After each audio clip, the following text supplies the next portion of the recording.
Қайырлы күн достар, бүгін сіздермен өте оңай әрі жеңіл салаттың рецептісімен бөлісемін. Видеоны соңына дейін қарап, каналыма тіркелуді ұмытпаңыздар. Ең алдымен ірімшігімізді 4 пішті майда етіп турап аламыз.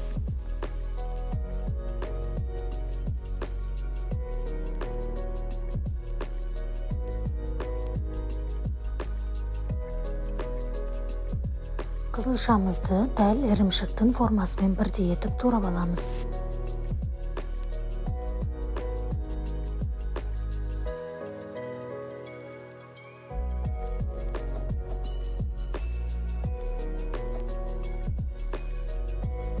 Жасыл түсті бұршақтан қосып, дәміне қарай тұз саламыз.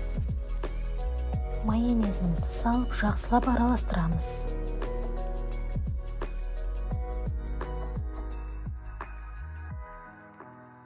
Біздің салатымыз дайын, кез келген мерекелік дастарханға өте үйлесетін салаттың түрі, сондықтан міндетті түрде дайындап көріңіздер. Өте оңай әрі тез дайындалатын салаттың түрі, міндетті түрде дайындап көріңіздер, астарыңыз дәмді болсын.